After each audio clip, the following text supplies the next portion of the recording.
அவருடைய மையப்படுவதாக. இந்த எத்தனாவது மாதத்தில் வந்திருக்கோம்? 2வது மாதத்தில் வந்திருக்கிறோம். அலையிலே சொல்லுவோம். நான் அந்த காலண்டர் பார்க்கும்போது கடந்த மாதத்தில் 31 நாள் தந்தார். இந்த மாதம் 28 நாள். அலையிலே சொல்லுங்களேன். இது ஸ்பெஷல் மந்த். அலையிலே சொல்லுங்களேன். வேலை செய்கிறவங்களுக்கு ஈஸி. என்னென்னா 31 நாள் வேலை செய்ய வேண்டாம், 28 நாள் வேலை செய்யணும், சம்பளம் வந்துடும். அலையிலே சொல்லுங்களேன். அதில் சிலருக்கு அது ஒரு சந்தோஷம் இல்லை. சும்மா உங்களுக்கு எப்படி உங்களை இது பண்ணுறதுக்காக சொல்லலை. ஏன்னா இந்த மாதம் நீங்கள் பார்த்தீங்கன்னா, இந்த காலண்டர் நீங்கள் பார்த்தீங்கன்னா 28 நாளிலேயே இப்போ ஞாயிற்றுக்கிழமை இருக்குன்னா 4 ஞாயிற்றுக்கிழமை இருக்குது. பார்த்தீங்களா? திங்கக்கிழமை தானே திங்கக்கிழமை இருக்குது சொல்லுங்கள். செவ்வாய்க்கிழமை கொஞ்சம் பேசுங்களேன். எப்படி? புதன்கிழமை, வியாழக்கிழமை, வெள்ளிக்கிழமை, சனிக்கிழமை, இந்த 7 தினங்கள் ஞாயிறுலேருந்து திங்கக்கிழமை வரைக்கும் எல்லாம். இது எந்த வருஷத்துலையும் இப்படி ரொம்ப நாள் ஆயிடுச்சான். இது ஒரு காலண்டரில் வருதுங்க. அப்படி அனுப்பியிருந்தாங்க எனக்கு பார்த்து. பல ஆண்டுகள் 4 வாரம் ஒவ்வொரு நாளில் வந்தது கிடையாது. ஆனால் இது பல ஆண்டுகளுக்கு அப்புறம் அப்படி வந்திருக்கு. அதனால தான் அது சொல்கிறேன், இது ஒரு விசேஷ மாதம். அலையிலே சொல்லுங்களேன். நம்ம எல்லாருக்கும் நீங்கள்லாம் விசேஷமானவங்க. அலையிலே சொல்லுங்களேன். ஆண்டோட வார்த்தை ஒரே ஒரு வசனத்தை நாம் வாசிப்போம். யோவான் 11 அதிகாரம் 40 வசனம். நம்ம எல்லோரும் தெரிஞ்ச நல்ல ஒரு வசனம். இந்த மாதத்தில் ஆண்டவர் நம்ம இயேசு அவளை நோக்கி, நீ விசுவாசித்தால் தேவனுடைய மகிமை காண்பாய் என்று நான் உனக்கு சொல்லவில்லையா என்றார். அல்லேலூயா சொல்லுவோமா? இயேசு அவளை நோக்கி, நீ விசுவாசித்தால் தேவனுடைய மகிமை காண்பாய் என்று நான் உனக்கு சொல்லவில்லை. இங்கே இயேசு அவளை நோக்கி என்றால் யாரை நோக்கினா, மார்த்தாள் என்ற அந்த சகோதரியை பார்த்து ஆண்டவர் சொல்ல, நீ விசுவாசித்தால் தேவனுடைய மகிமை காண்பாய் என்று நான் உனக்கு சொல்லவில்லை அப்படின்னு அந்த அதிகாரத்தை படித்து பார்த்தீங்கன்னா, அவர் சொன்னாரா சொல்லலையான்றது நான் கண்டுபிடிச்சு பார்த்தா இல்லை. ஆனால் சொல்லியிருக்கலாம். ஆமீன் சொல்லுங்களேன். அல்லேலூயா சொல்லுவோமா? சொல்லியிருக்கலாம். சில நேரத்தில் சில வார்த்தைகள் எல்லாமே பைபிள் நினைச்சப்படலை. சொல்லுங்கள், எழுதப்படலை. இந்த ஒருவேளை இந்த யோவான் என்ன செஞ்சுருக்கலாம், எழுதாமல் என்ன செஞ்சுருக்கலாம், விட்டுருக்கலாம். ஆனால் ஆண்டவர் ஒன்று சொன்னார். மார்த்தாளை பார்த்து, நீ விசுவாசித்தால் தேவனுடைய மகிமையை காண்பாய். அல்லேலூயா சொல்லுவோமா? இந்த மாதத்தில் ஆண்டவர் நமக்கு ஒரு வார்த்தையை கொடுக்குறார். நீங்கள் விசுவாசித்தால் தேவனுடைய மகிமையை காண்பீங்க. அல்லேலூயா சொல்லுவோமா? முதல்ல 6 முடிச்சது இந்த பிப்ரவரி மாதத்தை காண செய்தது போல் உங்களுக்கு மகிமையை காண செய்வார்னு சொன்னேன். அல்லேலூயா சொல்லுங்களேன். அதெல்லாம் திடீர்னு நம்ம எதிர்பாராத நம்ம கர்த்தர் நினச்சி நமக்கு சொல்லுவார். அப்போது விசுவாசித்தால், நீ விசுவாசித்தால். ஏன்னா மார்த்தாட்ட சொல்கிறார். 1 வசனத்தை நம்ம வாசி பார்க்கும் 11:1 வாசிக்கும்போது, அது ஒரு கிராமத்தில் அவங்க இருந்தாங்க. மரியாளும் அவள் சகோதரி ஆகிய மார்த்தாலும் இருந்த பெத்தானியா கிராமத்தில் உள்ள லாசரு என்னும் ஒருவன் வியாதிப்பட்டிருந்தான். இந்த கிராமம் இல்லை, பெத்தானி என்பது என்னது சொல்லுங்கள், ஒரு கிராமம். அந்த ஊரில் மொத்தம் அந்த நிறைய பேர் இருந்திருப்பாங்க. ஆனால் முக்கியமாக எல்லாரை பற்றி சொல்லப்படலை. இங்கே 3 பேர். மார்த்தாள், 5 வசனம் நினைக்கிறேன், 5 வசனம். இயேசு மார்த்தாள் இடத்திலும் சகோதரிடத்திலும் லாசரிடத்திலும் அன்பாய் இருந்தார். அதாவது இந்த பைபிளில் லாசர் 2 லாசர் இருக்கிறாங்கல்ல. லூக்கா 16 அதிகாரத்தில் ஒரு லாசர் இருப்பார். அவர் இறந்து போயிட்டார். அது பைபிளில் நம்ம சொல்லியிருக்கிற ஆண்டவர். ஐஸ்வர்யவான் லாசர். அந்த லாசர் இங்கே கிடையாது. சிலர் குழப்பிடுவாங்க. அந்த லாசர் கிடையாது. அவன் மரித்து போனால் அவனை பற்றி எழுப்பினான்னு இயேசு சொல்லப்படலை. மரித்த உடனே எங்கே போயிட்டான் சொல்லுங்கள்? எங்கே சொல்ல போயிட்டான்? ஆபிரகாமுடைய மடிக்கு போய் அவன் இளைப்பாரி கொண்டு இருக்கிறான். ஆனால் அந்த லாசரும் ஆண்டவர் உயிர்ப்பிக்கலை. மரித்த உடனே என்ன செய்யலை சொல்லுங்கள்? நான் சொல்ல போதான் ஆண்டவர் பைபிளில் ஒரு வசனம், யாரை அவர் உயிர்ப்பிக்க சித்தமாக இருக்கிறாரோ, பைபிளில் நான் நேற்றுக்கு தானியேல் புத்தகத்தை படிச்சுக்கிட்டு இருந்தேன். தானியேலில் ஒரு வசனம் இருக்குது. அந்த தானியேல் 4 அதிகாரத்தில் ஒரு அருமையான ஒரு வசனம், 5வது அதிகாரத்தில் நினைக்கிறேன், 19 வசனம். அவருக்கு கொடுக்கப்பட்ட மகத்துவத்தினாலே சகல ஜனங்களும் ஜாதியாரும் பாசைக்காரரும் அவருக்கு முன்பாக நடுங்கி பயந்திருந்தார். அவர் தமக்கு சித்தமானவனை கொண்டு போடுகிறார். தமக்கு சித்தமானவன் நினைச்சுக்கிறார் சொல்லுங்கள்.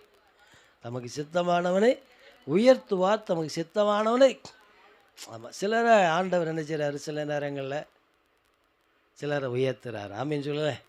ஏன்னா உயர்த்தும் வரால முடியும், தாழ்த்து வர முடியும். ஆமீன் சொல்லுங்களேன். எல்லாவுடைய கருத்தில் இருக்குது. அல்லேலூயா சொல்லுங்களேன். அவள் அந்த லாசரை மரித்து போனால் அந்த லாசரை உயிர்ப்பித்தது மாதிரி சொல்லலை. ஆனால் அவன் எங்கே போய் இளைப்பாடுறான் சொல்லுங்கள்? எங்கே போய் இருக்க இளைப்பாடுறான் சொல்லுங்கள்? நம்ம அந்த பூமியிலேருந்து சில இதை கஷ்டப்பட்டதை காட்டிலும் பிரசங்கில ஒரு வசனம் இருக்கு இல்லையா, பிரசங்கி புத்தகத்தில் ஒரு வசனம் இருக்குது, தன் காலத்துக்கு முன்னே.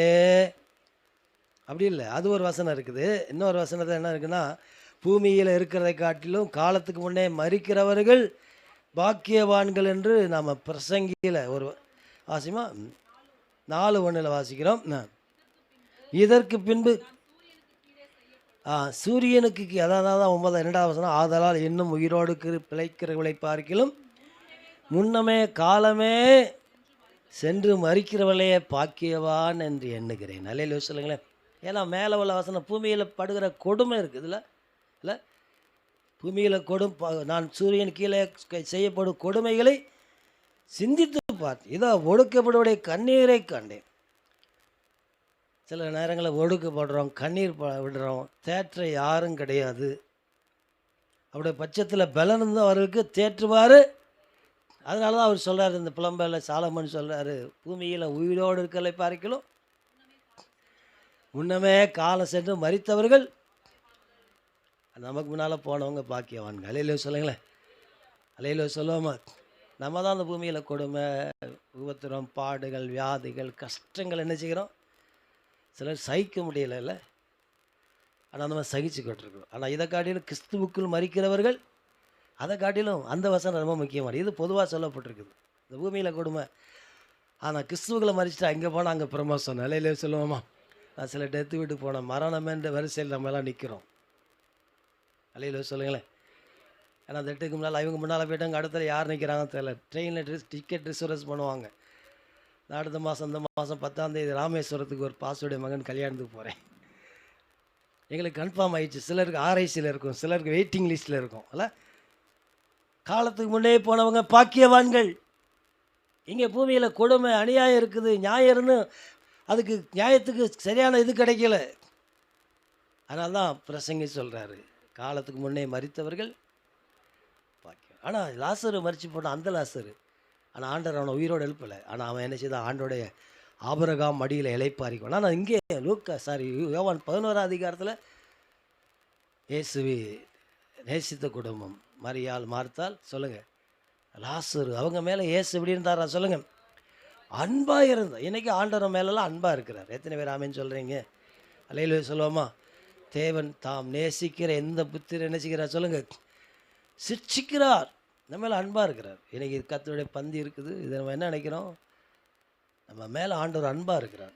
ரோமர் 5:8 மேலே நாம் பாவிகளாக இருக்கையில் கிறிஸ்து இயேசு நமக்காய் மரித்ததுனாலே தேவன் தம்மேல் வைத்த தமது அன்பை விளங்க பண்ணினார். ஆமேன்னு சொல்லுங்களேன்.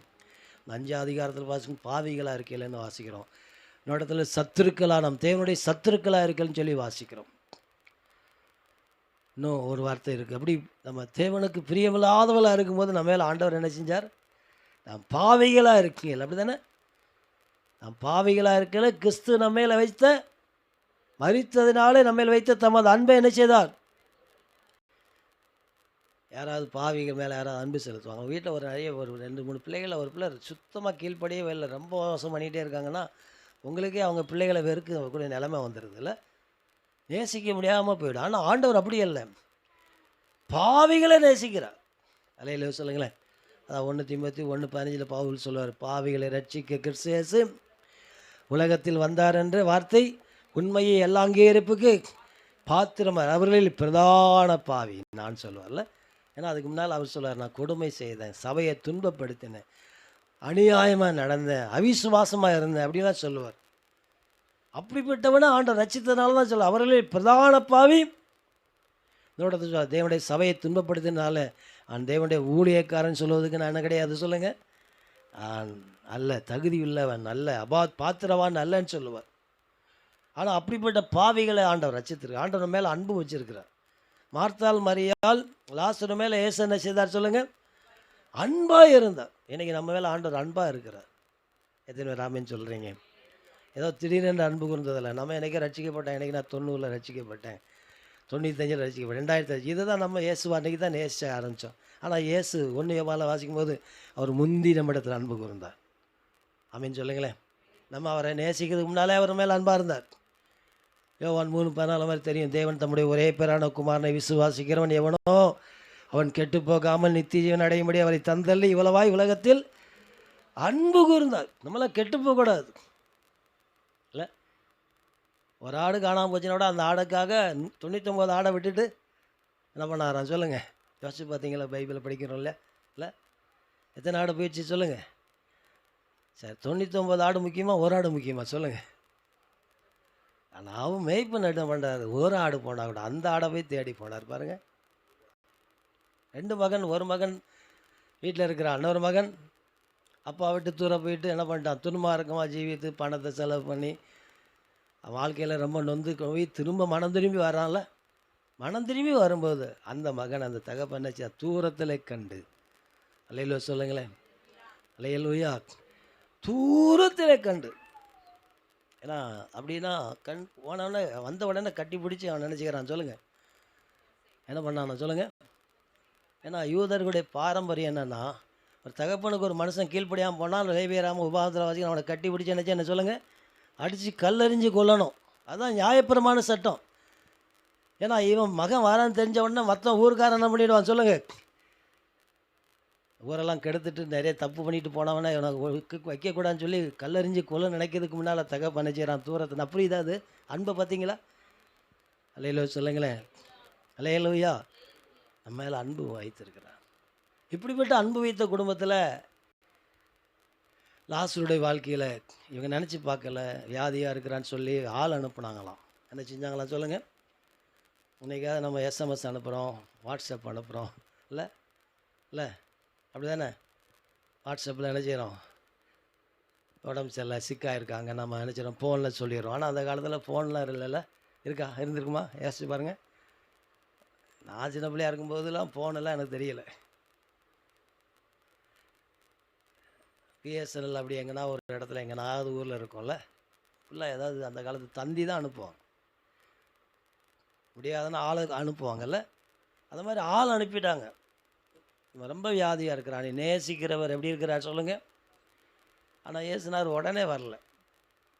சில நேரத்தில் ஆண்டவர் கொஞ்சம் தாமதம் பண்ணுவார் அப்படின்னு சொல்லுங்களேன். இல்லையில சொல்லுவோமா, ஜெபிச்சு ஜபடத்துக்கு எல்லாம் உடனே ரெடிமேடாக உடனே கொடுத்துட மாட்டார். தாமைத்தாலும் அதற்கு காத்திரு, நிச்சயமாக தரிசனம் நிறைவேறும். மலையில் சொல்லுவோமா, உடனே நீ பல காரியத்துக்காக தாமத்திருக்கலாம்ல. நீதிமொழியில் ஒரு வசனம், நெடுநாள் காத்திருப்பது சொல்லுங்கள்.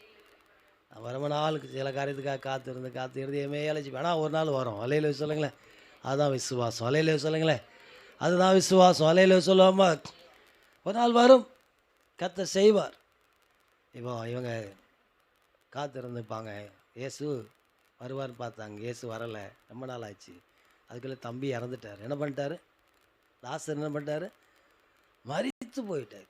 மரித்து போன உடனே 4 நாள் கழித்து வரார். நம்மளாம் என்ன பண்ணியிருப்போம் சொல்லுங்கள். நீங்கள் என்ன பண்ணியிருப்பீங்க? ஏதாவது கேள்வியெல்லாம் கேட்டு ஏதாவது படைக்கிருப்பாங்கல்ல. ஆனால் அந்த ஃபேமிலி ஒன்றுமே பண்ணலை. அலையில சொல்லுங்களேன்.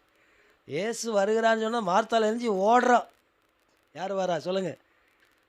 மரியாதை வீட்டில் இருக்காங்க, மரியாளுக்கு அந்த செய்தி தெரியல. உடனே போதகர் வந்திருக்கிறா, உன்னை அழைக்கிறான். அலையில சொல்லுவோமா, பாசு 2 நாள் கழித்து அடக்கார அன்னைக்கு வரலைன்னா பேச மாட்டாங்க, சபை விட்டு சபையை ஓடிடுவாங்க. அப்படி போன சபைகளில் விசுவாசிகள் இருக்காங்க. ஆனால் இவர் எல்லாம் அடக்கம் பண்ணிடுச்சு, 4 நாள் கழித்து வராரு. ஆனால் அந்த ஃபேமிலி அவங்கள்ட்ட பாஸ்ட்டு சண்டை போடலை. அல்லையில சொல்லுங்களேன், அதாங்க அன்பு. அல்லையில சொல்லுங்களேன், அல்லையில சொல்லுவோமா. ஆனால் ஆண்டு எதுக்கு லேட் பண்ணார்னா, அங்கே முந்தின வசனம் 39 வசனத்தை வாசிக்கும்போது, அங்கே மார்த்தால் 11:31 39 வாசிக்கும்போது, இயேசு கல்லை எடுத்து போடுங்கள். இயேசு என்ன சொன்னார் சொல்லுங்கள், கல்லை எடுத்து போடுங்கள் என்றார். மரித்தனுடைய சகோதரிகள் மார்த்தால் அவரை நோக்கி, ஆண்டவரே இப்பொழுது என்ன செய்யுமே சொல்லுங்கள், நாருமே 4 நாள். ஏன்னா கல்லை எடுத்து போட சொல்கிறாரு. அந்த காலத்துலலாம் நம்மலாம் இப்போ கல்லை அவர் இறந்துட்டாங்கன்னா உடனே என்ன பண்ணுறோம், என்ன பண்ணுறாங்க, மண்ணை தோண்டி கல்லறையில் மாதிரி என்ன செய்கிறோம், முதல்ல மண் அடைக்கிறோம், அப்புறம் நாட்கள் ஆகும்போது கல்லறை கட்டுறாங்க. அந்த காலத்தில் கல்லறைலாம் உடனே கட்டப்பட்டாங்க. இயேசுனார் கூட மரித்த உடனே ஒரு காலம் இல்லாத ஒரு கழுதையில் ஏறின போல் ஒரு கல்லறையில் என்ன செய்தாங்களா கொண்டு வச்சு கல்லை வச்சு புரட்டி வச்சுட்டாங்க. தூதன் வந்து கல்லை எடுத்து போட்டார். அதே போல் அந்த கல்லறை தோட்டத்தில் கல்லெல்லாம் இருக்கிற இடத்துல போய் வச்சுட்டு அந்த கல்லை வச்சுட்டாங்க. இப்போ கல்லை ஆண்டவர் சொல்கிறார், என்ன செய்கிறாரு சொல்லுங்கள்? கல்லை எடுத்தா என்ன ஆகும் சொல்லுங்கள்? அந்த அம்மா என்ன சொல்கிறாங்க? சரிதானே அந்த அம்மா சொல்கிறது? சரியா சரியில்லையா? அந்த அம்மா என்ன சொல்கிறாங்க? மருத்துவடைய சகோதரி ஆகிய மார்த்தாள் அவரை நோக்கி, ஆண்டவரே இப்பொழுது என்ன செய்யும் சொல்லுங்கள்? 4 நாள் ஆச்சு இல்லை, 1 நாள்னாலும் பரவாயில்ல. இப்போ நீங்கள் ஊருக்கு போயிட்டீங்க, ஒரு வாரம் கழித்து வீட்டுக்கு வரீங்க. ஃப்ரிட்ஜுக்குள்ளே இருக்கிற சாம்பார் பழைய என்னமோ சாப்பாடெல்லாம் வச்சுட்டு போயிட்டீங்கன்னு வச்சுக்கலாம். ஆஃப் பண்ணிவிட்டு போயிட்டீங்க. என்ன பண்ணிட்டீங்க சொல்லுங்கள்?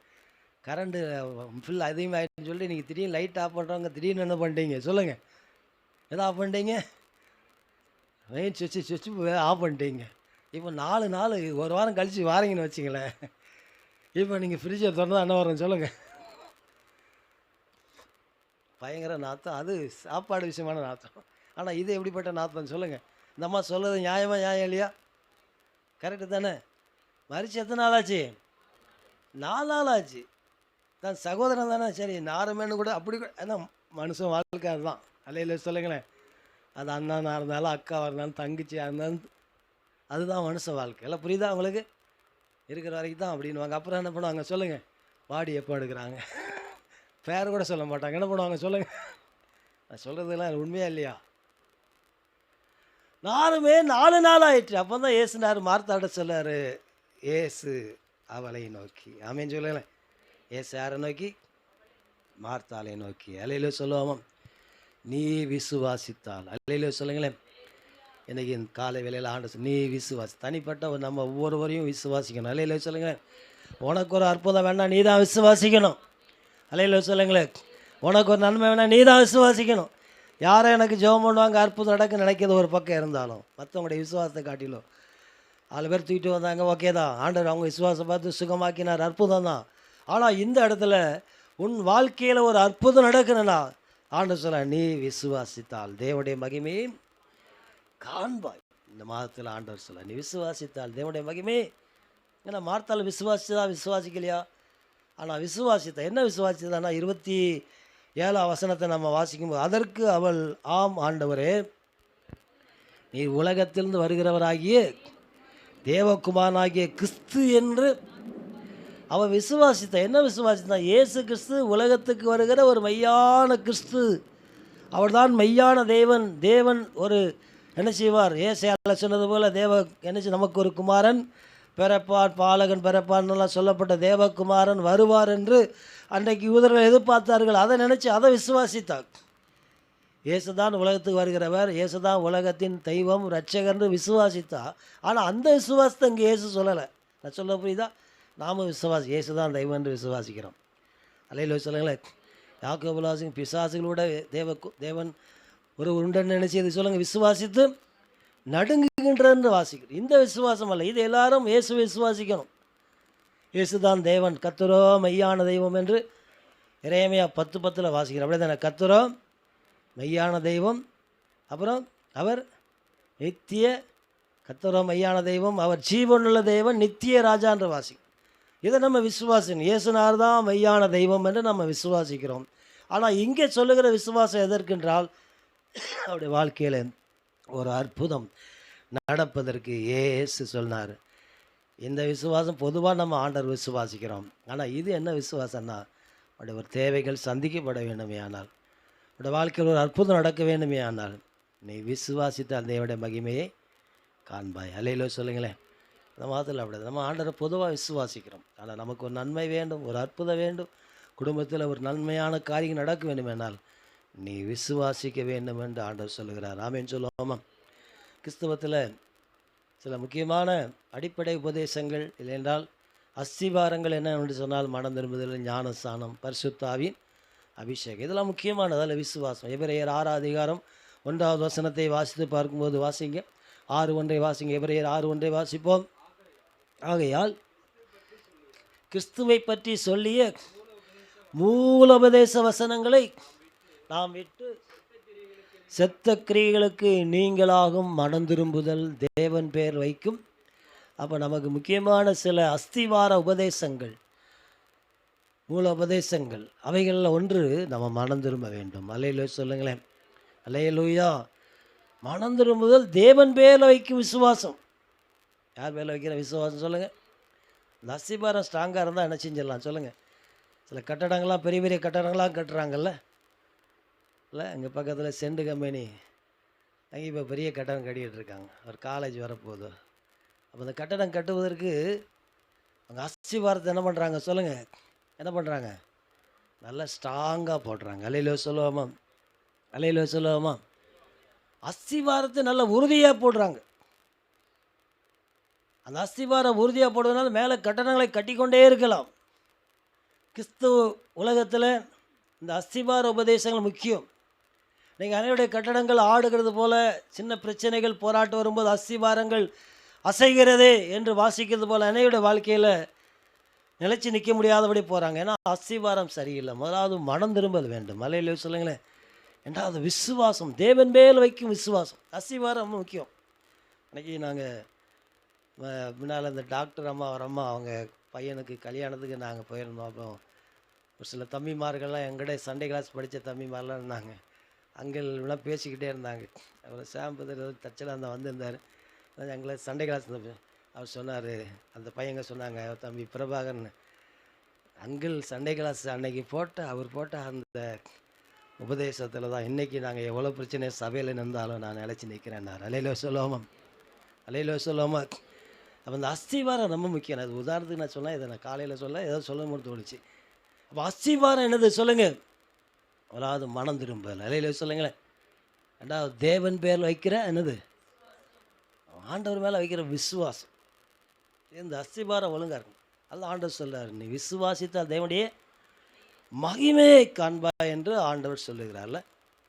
அதான் தோமாவை பார்த்து சொன்னார், நீ கண்டு விசுவாசிக்கிறவன் படிக்கலாம், ஆமாம் காணாது விசுவாசிக்கிறவன் பாக்கியவான் என்று ஆண்டவர் சொன்னார். ஏன்னா தோமா விசுவாசிக்கல ஆரம்பத்தில். இல்லை அதே தோமா அந்த அதிகாரத்தில் வாசிக்கும் போது எனக்கு அதை ரொம்ப ஆச்சரியமாக இருக்குது. அதே 11 அதிகாரத்தில் வாசி பார்க்கும்போது 16 வசனம், அப்பொழுது திதிமு எனப்பட்ட சொல்லுங்கள் தோமா வாசிங்க 16. அப்பொழுது திதிமு எனப்பட்ட தோமா மற்ற சீசர்களை நோக்கி அவரோடு கூட மறிக்கும்படி நாம் என்ன செய்வோம்? ஏசுநாதர் சொல்கிறாரு, லாசரு மறிக்கலை, நித்திரையாக இருக்கிறான்.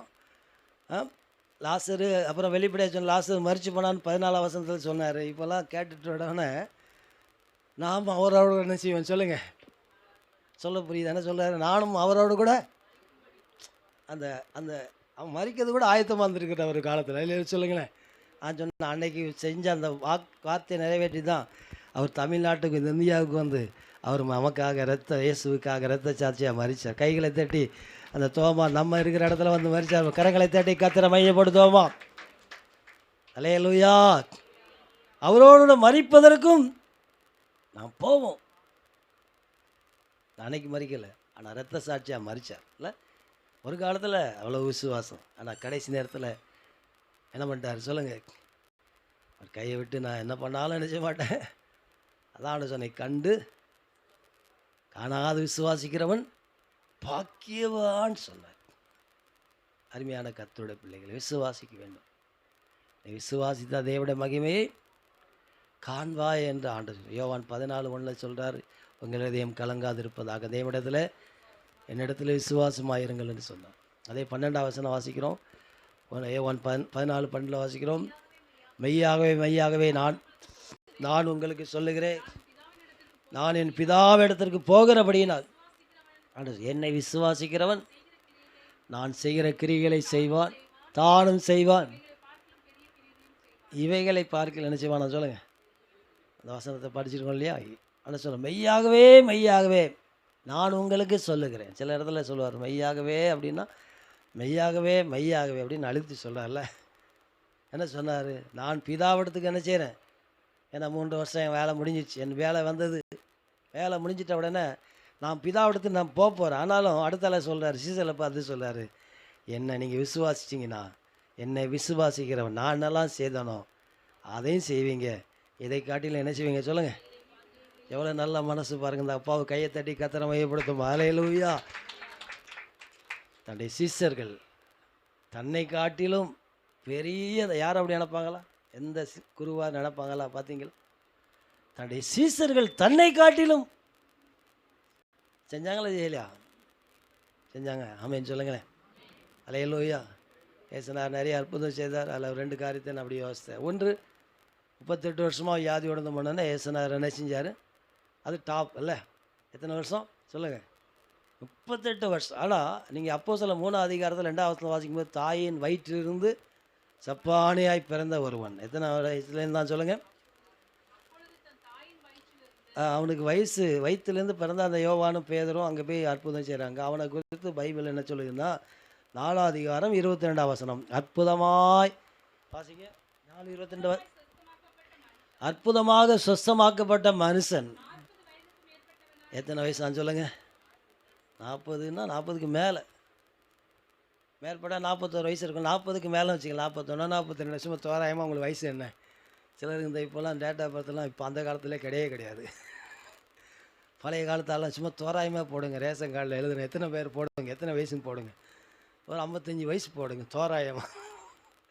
ஆனால் அதுக்கு மேலே கூட இருக்கும், குறையும். அதே போல் இந்த இடத்துல அப்படி சொல்லப்பட்ட 40க்கும் மேற்பட்டோம் அற்புதமாக சுகமாக்கப்பட்டான் இல்லை? பைசா கொடுக்கல இல்லை? அல்லேலூயா சொல்லுங்களேன். ஆண்டவர் நமக்கு அற்புதமாக சுகம் தரார். அல்லேலூயா சொல்லுங்களேன். அற்புதமாக நம்மை நடத்துவார். அல்லேலூயா சொல்லுவோமா? அப்போ இது 40 வருஷம். ஆனால் இயேசுநாதர் வாழ்ந்த நாட்களில் 38 வருஷம். புரியுதா? என்னை விசுவாசிக்கிறவன் நான் செய்கிற கிரியைகளை செய்வான். சொல்லுங்கள்.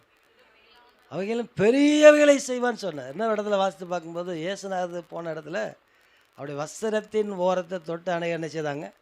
அதில் ஒரு அம்மா 12 வருஷமாக அந்த ஒரு சிறியாக இருந்தவங்க வஸ்திரத்தின் ஓரத்தை தொட்டு. ஆனால் இதே அப்போஸ்தலர் நடவடிக்கையில் 5ஆம் அதிகாரத்தில் 15, 16 அங்கே நம்ம வாசித்து பார்க்கும்போது அங்கே 5 பிணியாளிகளை படுக்கைகளிலே மேலே கட்டில்களின் மேலும் கிடத்தி பேதுரு நடந்து போகையில் அவருடைய நிலாயிலும் அவர்களை சிலர் மேல் படும்படி அவர்களை வெளியே வீதிகளிலே கொண்டு வந்து வைத்தார்கள். சுற்றுப்பட்டணமிலிருந்து திரளான ஜனங்கள் பிணியாளிகளையும் அசுத்த ஆவியினால் பாதிக்கப்பட்டவர்களையும் எருசலேமுக்கு அனுப்பிச்சார்கள். அவர் எல்லாரும் குணமாக்கப்பட்டார்கள். அல்லேலூயா சொல்லுங்களேன். அவருடைய பேதுரு நடந்து போகையில் அவருடைய நிழலாகிலும் சொல்லுங்கள். அப்படி தானே வாசிக்கிறோம் இல்லையா? நிழலாகிலும் அவன் மேலே பட்டால் சுஸ்தமாகணும் ஒரு பெரிய விசுவாசம். அல்லேலூயா சொல்லுங்களேன். அந்த விசுவாசம் பார்த்தீங்களா? கை வச்சு ஜெபிக்க வேண்டாம், ட்ரெஸ்ஸை தொட்டால் கூட சகுவ வேண்டாம் இல்லை. ஆனால் அதை காட்டிலும் ஒரு மேலான விசுவாசம். என்ன விசுவாசம்? இயேசுநாதர் வஸ்திரத்தை தொட்டாங்க. ஆனால் இயேசுநாதர் சொன்னார் இல்லையா, என்னை விசுவாசிக்கிறவன் தான் செய்கிற கிரியைகள் அவைகளும் பெரியவைகள். பாருங்கள், நிழல் பட்டு சுகமாகினார் ஆண்டவர். அருமையான கர்த்தருடைய பிள்ளைகளே, இந்த நாளிலும் ஆண்டவர் நமக்கு சொல்லுகிற வார்த்தை, நீ விசுவாசித்தால் தேவனுடைய மகிமை காண்பாய். அல்லேலூயா சொல்லுங்களேன். 4 நாளாயிற்று. பல நேரத்தில் நமக்கு சொல்லலாம் எல்லாம் முடிஞ்சிச்சு.